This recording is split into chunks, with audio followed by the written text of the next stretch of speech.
A tiny brass key, worn smooth by 41 years in your pocket, unlocking the white cottage your father left you, the one place on earth where the waves still whisper your dead husband's laugh. Now picture your daughter, the little girl you once rocked through nightmares, standing in your living room and saying, "It's not yours anymore, we transferred it." The key hits the tile with a sound like a gunshot. Your heart stops, and in that single shattering second begins the most savage, silent war a mother ever fought, one waged with moving trucks, receipts, and a spine of steel. I'm Eleanor Harper, 71 and just getting started. This is the raw, unfiltered story of how I turned betrayal into a masterclass in justice. If you've ever been counted out, written off, or told your time is up, hit that subscribe button right now. Smash like if you're ready for revenge served ice cold, and ring the bell so you never miss a second of this ride. Let's dive in. The sun was melting into the horizon, turning the waves into liquid gold that shimmered like the dreams I once had for my daughter. Dreams of love, of legacy, of a family bound by more than blood, but by trust. As I settled into the wicker chair on the terrace of my beach house, the one my father had left me back in 1984 after his heart gave out on a Tuesday much like this one, and I turned the small brass key over in my hand, feeling every familiar groove that had been warmed by my pocket for 41 years. Each scratch a testament to the weekends I'd driven down the coastal road with the windows open, salt air whipping my hair, singing old Sinatra tunes to drown out the loneliness that had settled into my bones after my husband passed. This key was more than metal. It was the gateway to my sanctuary, the white cottage with coral bougainvillea spilling over the fence in reckless abandon, its petals falling like confetti on the path I'd laid with my own hands one summer when Evelyn was 12 and still believed her mother could fix anything with a hammer and a smile. The house smelled of salt air mixed with lemon polish and the faint ghost of Dad's pipe tobacco that no amount of airing out could ever erase. And it was here, on this terrace with its weathered teak table where I'd served countless breakfasts of fresh mango and coffee strong enough to wake the dead, that I looked directly into the camera, my eyes sharp despite the silver in my hair, ready to tell the entire unvarnished truth about how my daughter Evelyn, along with her husband Leonard and his sister Beatrice, attempted to strip me of my life's anchor, my heart's home, my last tether to joy, and how I, at 71, quietly and methodically took it all back without ever losing my composure, without ever raising my voice, because sometimes the most powerful revenge is the kind that leaves your enemy wondering how they lost a war they thought they'd already won. The ordeal began on a humid Tuesday afternoon in late spring, the kind of day where the air hung heavy with jasmine and the distant hum of cicadas, when Evelyn arrived at my townhouse with Leonard and Beatrice in tow, their expressions rigid and overly formal, as if they were there to deliver an eviction notice rather than pay a family visit. And Evelyn was wearing the blue linen dress I'd sewn for her 30th birthday, staying up until gone with aching fingers and a heart full of pride, stitching tiny seashells along the hem because she'd just announced her pregnancy with her first child, and I wanted her to feel the ocean in every step. On her now, that dress hung like a shroud of judgment, the color drained from her cheeks, her eyes avoiding mine as she stood in my doorway flanked by Leonard in his pressed khakis and Beatrice with her perpetual nod of agreement, as if she'd been born to echo whatever Leonard deemed true. I stood clutching the key that I'd carried everywhere since Dad's death, the one that unlocked not just the cottage but decades of solace, nights when I'd sit on the porch swing with a glass of Chardonnay, watching the moon rise over the water, whispering to the stars about how proud I was of Evelyn, how I'd given her everything, how I'd sacrificed my own dream so she could chase hers. And when I asked, "What do you mean, darling?" in a voice that trembled only slightly, a sinking dread already confirmed my fears, because I'd noticed the warning signs for weeks, the sudden silences when I entered rooms, the folders Leonard hurriedly concealed under legal pads, the appraising glances that made me feel like an outdated piece of furniture in my own home, something to be replaced or discarded when it no longer fit the aesthetic of their ambitious lives. Evelyn's response was delivered with the precision of a script she'd rehearsed endlessly in front of her bathroom mirror, her voice flat and cold as the marble countertop I'd installed in her first apartment. "The beach house, Mother. We've transferred it. It belongs to Leonard's family now. They'll get more use out of it than you." The key fell from my grasp then, striking the tile with a sharp metallic ring that reverberated through the room like a funeral toll for the daughter I thought I knew.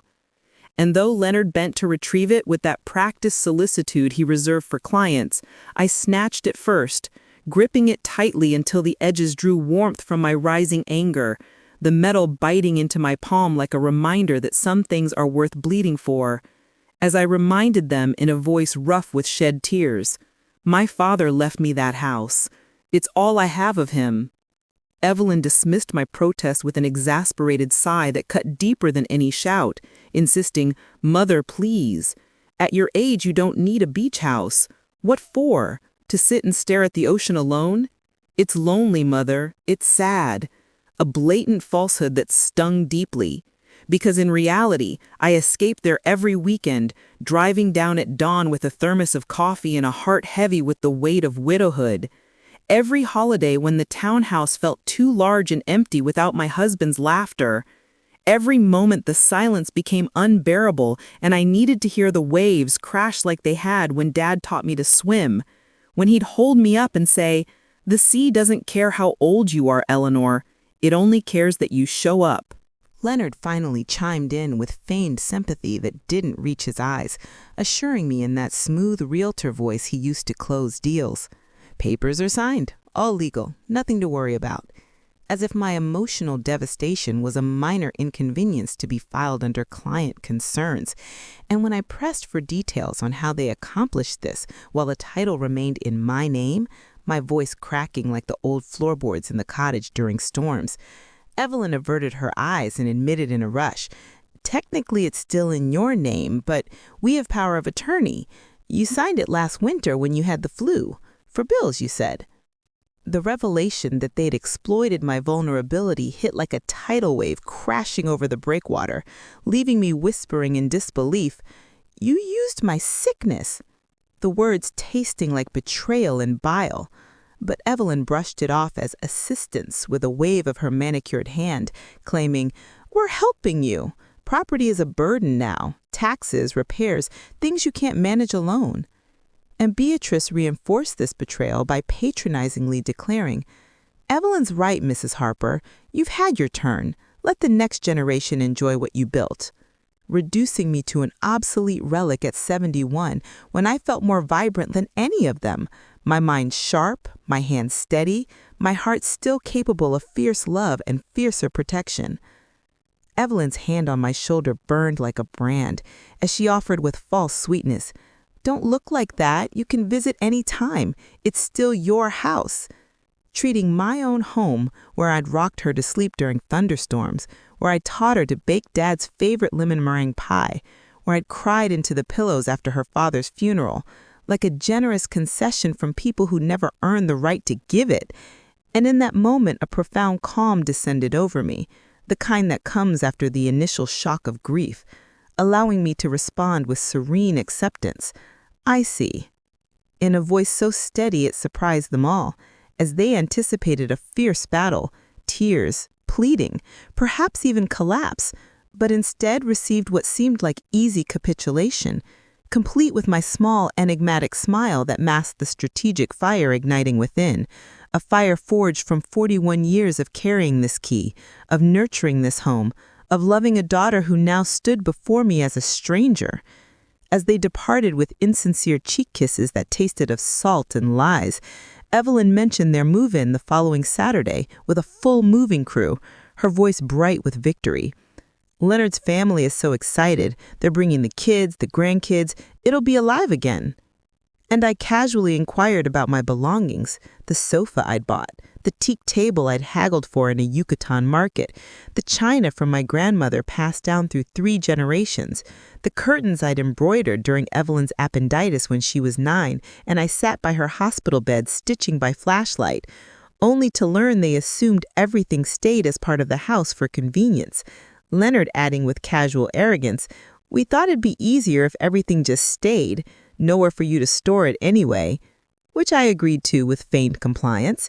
You're right, it would be complicated, further easing their suspicions, though inside I see that the audacity of claiming my life's work as their entitlement. Once alone, I lingered in the foyer until their car disappeared down the oak-lined street, the same street where Evelyn had learned to ride a bike, where I'd pushed her for hours until my arms ached, cheering, "You've got it, baby, you've got it." And then I retrieved the cedar box from beneath my bed, the one with the brass latch I'd oiled every year, containing the original deed in Dad's handwriting on thick cream paper, the envelope inscribed in his spidery script, "For my Eleanor, may the sea always send you home."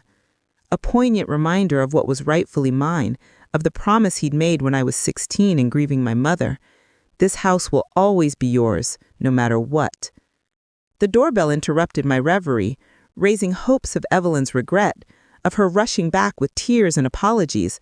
But it was my longtime neighbor Thomas, 67, with perceptive eyes that had seen too many sunsets, and a beard that hid decades of wisdom and quiet grief since his wife's passing, who'd witnessed Evelyn's childhood antics, like the time she'd stolen his peaches and left a thank you note in crayon, and he sensed my distress immediately, saying in his gravelly voice, "Eleanor, you look like someone died.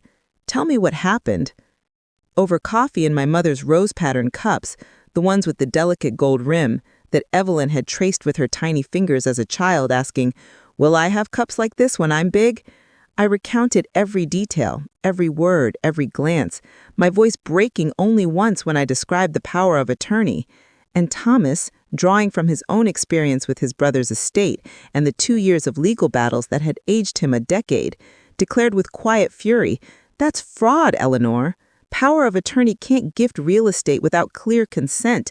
They know that." Then sparked the idea that while I'd surrendered the structure, its contents were entirely mine to reclaim, prompting me to smile for the first time all day as I replied, "Thomas, you're a genius." And we compiled an exhaustive list that night. Every sofa, table, appliance, decoration, improvement, and plant I'd invested with money, time, and love, spanning 14 pages of legal pad. From the air conditioner I installed after a brutal summer when the heat nearly broke me, to the kitchen I gutted in 2020 with savings I'd scraped together after selling my wedding china, to the plumeria I'd grown from a cutting my mother had given me the year Evelyn was born. Thomas connected me with Marcus, a moving company owner he'd known since the 70s when they'd both worked construction on the boardwalk, and by Monday I'd arranged the inventory with Marcus and his respectful sons Jonah and Caleb, broad-shouldered young men who treated me with the kind of deference my own family had forgotten, and I informed Evelyn breezily over the phone that I'd be collecting a few personal items to avoid inconveniencing my new occupants, to which she responded with relief, "So thoughtful, Mom. Go whenever. Just let me know so Leonard doesn't panic if he sees activity." Unaware of the scale, unaware that I was about to dismantle her victory piece by piece. Tuesday's visit to the cottage was emotional yet empowering. The drive down the coastal road stirred memories of every trip with Evelyn as a child, her sticky hands on the window, her laughter as we sang Beyond the Sea, her promise at age 10, "When I'm big, I'll take you here every weekend, Mommy."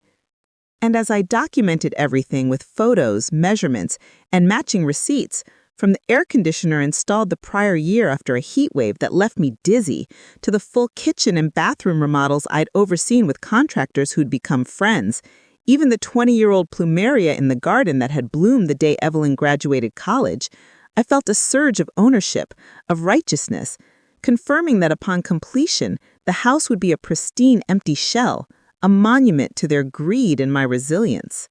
The removal unfolded over the next days like a precisely orchestrated operation, with plants carefully excavated and wrapped in burlap like sacred relics, Jonah murmuring as he lifted the plumeria, "You loved these, didn't you?" And me replying, Some of them remember my mother's voice, furniture disassembled with the care of surgeons, and delicate items packed under my supervision.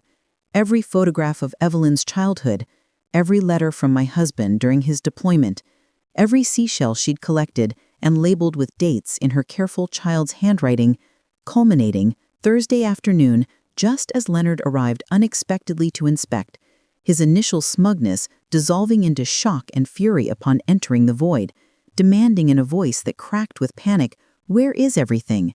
and insisting, "Not belongings, fixtures. This is theft," while I maintained angelic innocence, explaining with a calm that belied the storm inside, "My personal property, with full documentation. Want to see?"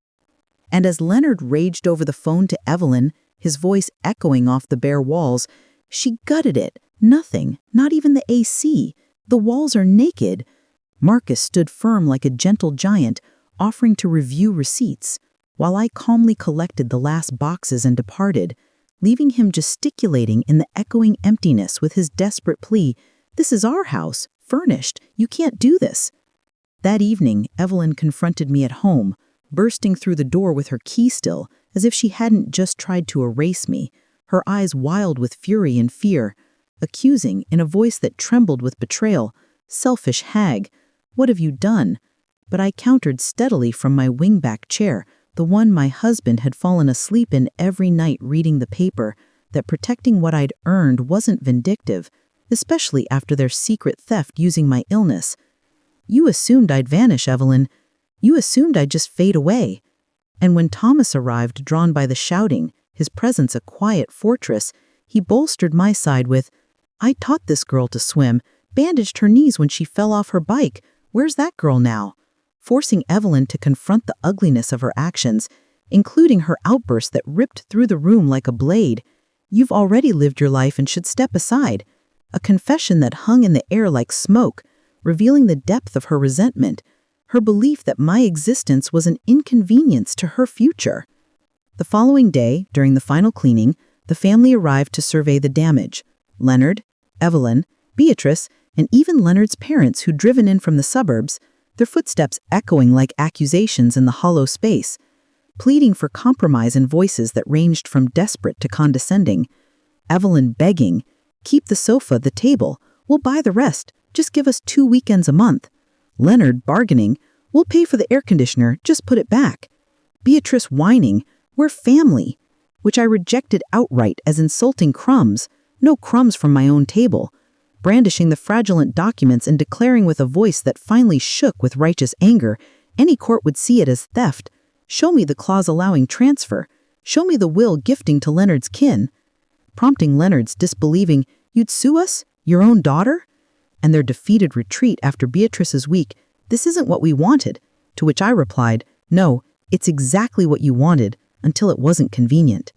Saturday brought the climactic spectacle, as Thomas and I observed from afar in his old pickup truck, parked under the shade of a banyan tree with a clear view of the cottage.